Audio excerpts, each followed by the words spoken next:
लोग पूछते हैं फ़लस्तीन में ये कुछ हो रहा है, हमारे यहाँ दिल्ली में डड्डू ड्रामा कर रहे हैं कई मौलवी जी, प्रेस कॉन्फ्रेंस करेंगे। क्या तुम्हें इस बात की खबर नहीं है हिंदुस्तान के मौलवियों कि पूरी दुनिया के अलग अलग मुल्कों में मुसलमानों ने एनजीओ बना के बेशुमार काफिले फ़लस्तीन भेजे? क्या पूरी दुनिया के मुसलमानों का पता नहीं कि किबला अव्वल हमारा वो मरकज है जहां 17 महीने जिसकी तरफ मुंह करके रसूलुल्लाह ने नमाज पढ़ी है? ये वो बैतुल मुकद्दस है जहां रसूलुल्लाह ने अंबिया की इमामत की है। ये वो बैतुल मुकद्दस है जिसकी फतह के बाद सैयदना बिलाल ने सबसे पहले आज़ान दी है। ये वो बैतुल मुकद्दस है जिसके मेहराबों को सैयदना ज़िक्रिया ने अपनी तिलावत से मुनव्वर किया है। क्या तुम सोचते हैं कि अर्ज़ फ़लस्तीन के ऊपर कब्जा कर लेंगे यहूदी? याद नहीं है कि अल-कुदस के बेटे सलाहुद्दीन अय्यूबी ने दोबारा अपनी जिंदगी में करके दिखाया। इंग्लिस्तान का बादशाह, उस वक्त इंग्लिस्तान वाले ज्यादा बड़े गुंडे थे, आज अमेरिका वाले गुंडे बने हुए हैं। उठाओ तो फ्रांस की तारीख, ये फ्रांस वाले बार बार क्यों मुसलमानों के खिलाफ बोलते हैं? फ्रांस ने 5 दफा बैतुल मुकद्दस पे हमला किया। फ्रांस का बादशाह 5 दफा 10-10 लाख फौजी लेकर बैतुल मुकद्दस पर कब्जा करने के लिए बढ़ा। उठाओ तारीख, 5 दफा इनको जमीन दोस्त किया गया, 5 दफा इनको नाकाम लौटाया गया, 5 दफा इनको मिट्टी में मिलाकर सुल्तान सलाहुद्दीन अय्यूबी ने वापस भेजा। इसलिए आज फ्रांस वालों को तकलीफ होती है, वो बार बार हमारे खिलाफ बोलते हैं।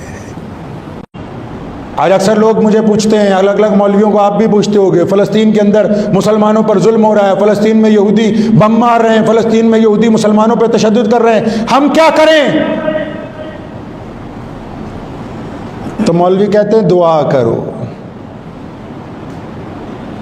मेरे परदादा रईसुल अहरार हज़रत मौलाना हबीबुर रहमान लुधियानवी रहमतुल्लाह अलैह ने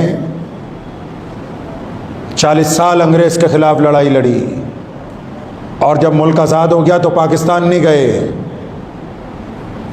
देवबंद जब जाया करते थे, मस्जिद जो दारुल देवबंद की मस्जिद है अंदर, अक्सर वहाँ उनकी तकरीर हुआ करती थी, तमाम हज़रात बैठ जाया करते थे। बार बार मौलवियों को कहते थे कि मौलवियों ध्यान से सुन लो, पल्ले बांध लो मेरी बात।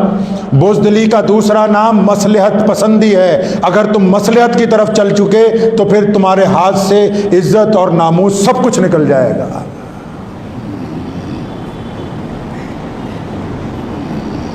बैतुल मुकद्दस या बैतुल्ला या मस्जिद नबवी, क्या बैतुल्ला को हाथ लगाना बहुत बड़ी बात है? रसूलुल्लाह सल्लल्लाहु अलैहि वसल्लम ने तवाफ करते हुए बैतुल्ला को कहा कि बैतुल्ला मैं तेरी अजमत का कायल हूं, तो अल्लाह का घर है रुए जमीन पर सबसे पहला। मैं मानता हूं कि तेरी अगर ये जो पत्थर के टुकड़े अगर इनको बेचा जाए तो कीमत अदा नहीं हो सकती, लेकिन बैतुल्ला सुन ले, एक मुसलमान की इज्जत, एक मुसलमान की आबरू, एक मुसलमान की कीमत इतनी है कि अगर तुझे बेच भी दिया जाए तो किसी एक मुसलमान की इज्जत और आबरू की कीमत अदा नहीं हो सकती है। कई मुसलमानों के बादशाह है ना, अंदर जाते हैं बैतुल्ला में नमाज पढ़ने। अल्लाह माफ़ फरमाए, हमारे भी कई सरकारी मौलवी अंदर गए हैं, बैतुल्ला में नमाज पढ़ के आए हैं। तो बैतुल्ला के अंदर नमाज पढ़ने का मतलब क्या अल्लाह तुमसे राजी हो गया है? मस्जिद नबी में हज़रत सल्लल्लाहु अलैहि वसल्लम के रोज़े मुबारक की जालियों के अंदर जाके सलाम पेश करने से क्या इसका मतलब अल्लाह आपसे राजी हो गया है? कितने ऐसे मुसलमान बादशाह हैं जो बैतुल्ला के अंदर गए हैं? कितने ऐसे मुसलमान हुक्मरान हैं जो अब तक रोज़ा मुबारक की जालियों के अंदर जा चुके हैं, लेकिन ना उनकी अब तक कोई दुआ कबूल हुई, ना कोई उनका आज़म मुकम्मल हुआ। और सुल्तान सलाहुद्दीन अय्यूबी को देखो, सारी जिंदगी मुल्क के मिस्र से लेकर फ़लस्तीन तक लड़ते हुए गुजार दी, और वहां से बैतुल्ला का फासला 1500 किलोमीटर है, लेकिन सारी जिंदगी वक्त नहीं मिला बैतुल्ला तक जाने का, सारी जिंदगी वक्त नहीं मिला मदीना मुनव्वरा में हाजिरी करने का। लेकिन अल्लाह ने किबला अव्वल की आज़ादी सलाहुद्दीन अय्यूबी के हाथ लिखी थी, उसको अता की गई है दौलत। तो क्या सिर्फ दुआ से मसला हल हो जाता है जी? दुआ से हो जाता है सब कुछ? अगर सिर्फ दुआ से हो जाता तो रसूलुल्लाह सल्लल्लाहु अलैहि वसल्लम क्यों निकलते? मैं मानता हूं दुआ करनी चाहिए, मैं मानता हूं नमाज अदा करनी चाहिए, मैं इस बात का कायल हूं कि कुरान पाक के मुताबिक अमल करने चाहिए, लेकिन जब तक अमल होगा तो असर होगा ना। अगर अमल ही नहीं होगा तो मेरा असर कैसे होगा जी? अमल होगा तो असर होगा। अक्सर पूछ लो जिस किसी मौलवी से, बस क्या करें जी? दुआ कीजिए, दुआ कीजिए। तो आप कमरा बंद करके दुआ कीजिए ना कि अल्लाह मुझे रोटी मिल जाए, कहीं जाए ना कारोबार करने के लिए। आप सफर ना किया करें, बस दुआ करें अल्लाह मुझे दिल्ली पहुंचा दे, मैं इंग्लैंड जाके सेट हो जाऊं, मैं अमेरिका पहुंच जाऊं। दुआ करते रहो, कहीं जाना नहीं, पासपोर्ट नहीं बनवाने की जरूरत। दुआओं के साथ अमल की जरूरत है। अक्सर हिंदुस्तान के मुसलमान पूछते हैं, फ़लस्तीन के मुसलमान परेशान हाल हैं, ये इनका जज्बा है कि ये पूछते हैं। एक बात याद रखना, आज रूए ज़मीन पर सिर्फ मुसलमान वो हैं जिनके साथ, जिनके अज़ाइम के साथ अल्लाह की मदद है और ये कभी शिकस्त नहीं खाते। अगर कहीं ये देखो कि मुसलमानों को शिकस्त हुई है तो दो लोग उसके ज़िम्मेदार होंगे, एक मुसलमानों का लीडर, दूसरा मुसलमानों का मौलवी, तीसरा नहीं। लोग पूछते हैं फ़लस्तीन में ये कुछ हो रहा है, हमारे यहाँ दिल्ली में डड्डू ड्रामा कर रहे हैं कई मौलवी जी, प्रेस कॉन्फ्रेंस करेंगे, कई लोगों का फ़ोन आता है जुलूस निकालें। अबू जहल ने इस्लाम के ख़िलाफ़ इतनी मर्तबा जहर अफशानी की, तो क्या उसके ख़िलाफ़ जुलूस निकाल के मसला हल हो जाएगा? मसला ये है कि हम क्या करें। आप जहाँ पर हैं वहाँ रह कर क्या कर सकते हैं? पहला काम तो ये कि आप दुआ कर सकते हैं, मान लिया जी दुआ कर सकते हैं, दुआ करनी भी चाहिए। दूसरा, क्या आपको नहीं पता जो मजलूम हो, कुरान ने कहा है कि उनकी मदद करो, रसूलुल्लाह ने कहा है उनकी मदद करो, और आज 2021 में पूछते हो क्या करें? क्या तुम्हें नहीं पता कि फ़लस्तीन के जो मुसलमान हैं वो माशी तौर पर कमज़ोर हैं, इक़्तिसादी तौर पर कमज़ोर हैं? क्या तुम्हें इस बात की खबर नहीं है हिंदुस्तान के मौलवियों कि पूरी दुनिया के अलग अलग मुल्कों में मुसलमानों ने NGO बना के बेशुमार काफ़िले फ़लस्तीन भेजे, जो दवाइयाँ लेकर जा रहे हैं, जो कपड़े लेकर जा रहे हैं, जो साजो सामान लेकर जा रहे हैं, इसलिए कि उन ज़ख्मियों की मदद हो सके जो परेशान हाल हैं, जो गिरी हुई इमारतों को बनाने के लिए जा रहे हैं। क्या तुमने सिर्फ दुआ ही करनी है और कुछ नहीं करना है? क्या हमारे मुल्क में फ़लस्तीन की एम्बेसी नहीं है, उनका अथॉरिटी का एम्बेसडर नहीं रहता कि जिसके पास जाके तुम बोलो कि ये इतने लाख रुपए का चेक है तुम्हारे लिए है, ताकि तुम्हारे साथ यहूदी लड़ रहे हैं तो हम पूरी दुनिया के मुसलमान तुम्हारे साथ खड़े हैं? क्या ये मुमकिन नहीं है कि तुम ये कहो कि जिस दिन हम मक्के जाएंगे, मदीने जाएंगे, तो हमारा ट्रिप एडवाइजर हमें तीसरी जगह बैतुल मुकद्दस लेके जाएगा? क्या पूरी दुनिया के मुसलमानों का पता नहीं कि किबला अव्वल हमारा वो मरकज है जहां 17 महीने जिसकी तरफ मुंह करके रसूलुल्लाह ने नमाज पढ़ी है? ये वो बैतुल मुकद्दस है जहां रसूलुल्लाह ने अंबिया की इमामत की है। ये वो बैतुल मुकद्दस है जिसकी फतह के बाद सैयदना बिलाल ने सबसे पहले आज़ान दी है। ये वो बैतुल मुकद्दस है जिसके मेहराबों को सैयदना ज़िक्रिया ने अपनी तिलावत से मुनव्वर किया है। क्या तुम्हें यह पता नहीं कि अगर मक्के जाना है, मदीने जाना है, तो तीसरा सफर बैतुल मुकद्दस का करना जरूरी है हमारे लिए? किसने रोका है? क्या पूरी दुनिया से लोग जाते नहीं हैं? तो हम क्यों नहीं जाते? बार बार पूछते हो क्या करना है, जाओ उन लोगों की मदद करो, जाके 500-500 रुपए मुसाफे में दे के पले पलाए मुल्लाओं की दुआएं लेने से बेहतर है कि उन जख्मियों के लिए मरहम पट्टी का इंतजाम करो जो बार बार पुकारते कि राउल आलमीन करे वो मुसलमान बंदे कहां हैं और कब तेरी मदद हमारी तरफ आएगी। कहो इनको जो तुम्हारा हज का वीजा लगाते हैं कि हम हज उस दिन करने जाएंगे जिस दिन हमारी एक फ्लाइट बैतुल मुकद्दस में उतरेगी साथ में। बताओ इन वीजा लगाने वालों को कि हमने पूरी दुनिया के मुसलमानों ने हज बैतुल्लाह करने के बाद जाके नमाज मस्जिद अक्सा में अदा करनी है। हमने उस मुसल्ला के पीछे जाके सजदा करना है जहां रसूलुल्लाह ने सजदा किया है। हम उस मस्जिद में जाके अजानें सुनेंगे जहां बिलाल ने अजानें दी हैं। हम उस मस्जिद के सेन में खड़े होंगे जहां उमर फारूक ने अदल इंसाफ का परचम बुलंद किया। इनको बताओ जाकर दुनिया के हुक्मरानों को। मैं मानता हूं कि हम लड़ने नहीं जा सकते, हम कोई फौजी मदद नहीं कर सकते, तो दो काम तो कर सकते हैं कि नहीं? उनकी इक्तिसादी मदद तो कर सकते हैं, फाइनेंशियली मदद तो कर सकते हैं। आज ही मैं पढ़ रहा था यूके की और दुबई की कितनी मुसलमानों की NGOs हैं जो बेशुमार दवाइयाँ और खाने पीने का सामान लेकर बैतुल मुकद्दस की तरफ गई हुई हैं। टर्की के कितने मुसलमान हैं जो वहाँ गए हुए हैं।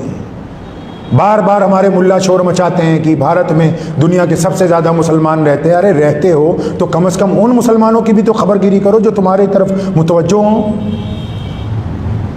दिल्ली के मुल्लाओं 5 स्टार होटल में बैठ के प्रेस कॉन्फ्रेंस करने से तुम्हारी गर्दन से ये गुनाह उतरेगा नहीं।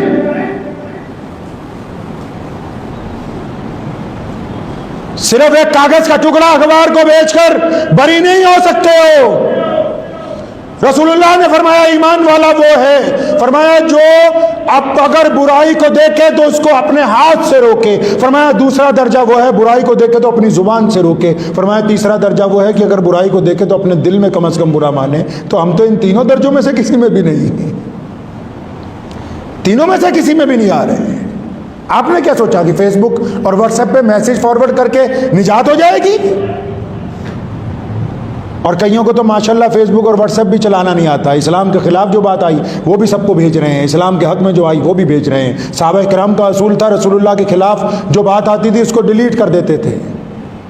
पता है तुम्हें रसूलुल्लाह सल्लल्लाहु अलैहि वसल्लम के दौर में सहाबा किराम जब व्हाट्सएप चलाते थे, हुजूर सल्लल्लाहु अलैहि वसल्लम के खिलाफ जो बात आती थी उसको डिलीट करते थे, उसकी रिपोर्ट करते थे। मतलब अगर किसी गैर मुस्लिम ने नाउजुबिल्लाह गंदी बात, बुरी बात रसूलुल्लाह के खिलाफ कही तो जाके शोर मचा के 20 को इकट्ठा होकर नहीं कहा कि ये ऐसा कह रहा है, नहीं, उसको खत्म कर दिया, बात का मौजू ही खत्म कर दिया, उस गुफ्तगू का वहीं पर एंड। और ये जितने डंगर हैं जो नया नया मोबाइल खरीद लेते हैं, जितनी इस्लाम के खिलाफ बातें होंगी अपने दोस्तों को भेजेंगे कि और लोगों को बताओ कि नौजुबिल्लाह फलां ने सल्लल्लाहु अलैहि वसल्लम की बेअदबी की है, सबको शेयर करो। अरे बदबख्तो, अपने जिम्मे ही गुनाह ले रहे हो। हर चीज को चलाने का कोई तरीका होता है, तमीज होती है, तहजीब और तमद्दुन होता है, सब भूल गए। फलस्तीन के खिलाफ यहूदी और पूरा अमेरिका क्यों लगा हुआ है? क्योंकि फलस्तीन में टिकटॉक के स्टार पैदा नहीं होते। फलस्तीन में सारा दिन मोबाइल पर चला बैठकर गेमें खेलने वाले लोग पैदा नहीं होते। फलस्तीन में रंग बिरंगे अपने बाल करके सारा दिन आवारागर्दी करने वाले नौजवान पैदा नहीं होते। फलस्तीन में रुए जमीन के आज भी अव्वल दर्जे के मुसलमान पैदा होते हैं जो आला तालीम हासिल करते हैं, जिनका किरदार रसूलुल्लाह सल्लल्लाहु अलैहि वसल्लम के हुक्म के मुताबिक है, जहां शहीद होना लोग अपने लिए फख्र की बात समझते हैं, जिनकी जुबान रसूलुल्लाह सल्लल्लाहु अलैहि वसल्लम का नाम लेके नहीं थकती, जो रसूलुल्लाह सल्लल्लाहु अलैहि वसल्लम के किबला अव्वल को अपनी जबीनों के साथ सजाते हैं, शहादत दे देते हैं। इसलिए पूरी दुनिया का यहूदी उनके खिलाफ लगा हुआ है। 21,000 लड़कियों ने हिफ्ज किया इस रमजान में फलस्तीन में। हमारे पास कुरान पढ़ने को टाइम नहीं मिला, दुआ मांगने को बेजारी है। दुनिया आज अमेरिका और यहूदी क्यों परेशान है? आप पढ़िए, बीबीसी की परसों रिपोर्ट आई है कि इनको कौन सामान दे रहा है। पता लगा कि फलस्तीनियों को सामान कोई नहीं दे रहा, सारा कुछ खुद ही बना रहे हैं। तो वक्त भी हो गया है। तो मेरी अर्ज यह है कि जो लोग चाहते हैं कि फ़लस्तीन के लिए क्या करें, पता कीजिए कि फ़लस्तीन की अथॉरिटी के कौन से अफसरान नई दिल्ली के अंदर कौंसल खाने के अंदर हैं, कौन सी बड़ी NGOs हमारे सूबे के अंदर, हमारे मुल्क के अंदर या इस पूरे बर्रे अजीम के अंदर कौन सी ऐसी NGOs हैं जो ईमानदारी से उनकी मदद कर रही हैं। उनको बोलें कि हम अपना 1 रुपया आपको देना चाहते हैं, उनको दें। और जो लोग हज पे जाते हैं, कोई पाबंदी नहीं है बैतुल मुकद्दस में जाने की। सुने इत्मीनान से बात मेरी, बैतुल मुकद्दस में नमाज पढ़ने के लिए सारा साल कोई पाबंदी नहीं है। मुसलमान शहदा ने अपनी कुर्बानियां देके उसको सालिम रखा है। ये उसी को तो बंद करने जा रहे थे अभी रमजान से पहले कि दोबारा इतनी बड़ी कुर्बानी देनी पड़ी है। बैतुल मुकद्दस में कोई पाबंदी नहीं पूरी दुनिया के मुसलमानों पर जाने की। जो बंदा हज करने के लिए जा रहा है, औरत जा रही, मर्द जा रहे हैं, उनके साथ बच्चे जा रहे हैं, अगर वो अपना हज का वीज़ा लगवाते हैं, उम्रे का वीज़ा लगवाते हैं, अपने ट्रिप एडवाइज़र को बोलिए कि हमने खाना काबा की ज़ियारत के बाद, हमने रसूलुल्लाह सल्लल्लाहु अलैहि वसल्लम के रोज़े पर हाज़िरी के बाद तीसरी हाज़िरी मस्जिद अक्सा की लगानी है। हमने किबला अव्वल में नमाज अदा करके आनी है। जब रोज़ाना कई लाख मुसलमान पूरी दुनिया से बैतुल मुकद्दस की सरजमीन पर उतरने शुरू होंगे, हालात तब्दील हो जाएंगे। मस्जिद अक्सा इतनी बड़ी है कि एक वक्त में 5.5 लाख मुसल्ले, 5.5 लाख अफराद उस मस्जिद में नमाज अदा करते हैं। और फिर उसके साथ ही उसके दाईं तरफ मस्जिद बुराक, जहां से हजूर अकरम सल्लल्लाहु अलैहि वसल्लम का बुराक अर्श के लिए गया, वो भी वहीं पर मौजूद है। उसके अलावा मुतअद्दिद बड़ी बड़ी मुसलमानों की यादगारें जो हैं फ़लस्तीन के अंदर मौजूद हैं। तो 2 काम पल्ले बांध लें आप, सिर्फ रोने के साथ कुछ नहीं हो सकता है। कली दुआएं करने से कुछ हासिल नहीं हो सकता। अगर दुआ करनी है तो अल्लाह से कहें, या अल्लाह मुझे तौफीक दें कि मैं अपनी नेक कमाई में से फ़लस्तीन के मज़लूम मुसलमानों का हिस्सा निकालूं। मुझे तौफीक दें कि मौला करीम जब मैं बैतुल्लाह का सफ़र करूंगा, जब मैं रसूलुल्लाह के रोज़े पर हाज़िरी दूंगा तो बिना बैतुल मुक़द्दस में हाज़िरी लगाए हुए वापस नहीं आऊँगा। अगर हम ये दो ही काम हिंदुस्तान के मुसलमान करेंगे तो मैं ये समझता हूँ कि क़िबला अव्वल की आज़ादी की ये जो जंग अल-कुद्स के लोग लड़ रहे हैं, क़िबला अव्वल के लिए जो कुर्बानियाँ फ़लस्तीन की माएँ, बहनें, बेटियाँ, बच्चे, नौजवान दे रहे हैं, तो कल क़यामत के दिन जब वो शहदा आगे चलेंगे तो इंशाअल्लाह ताला इस मुल्क के मुसलमान शर्मिंदा नहीं हो।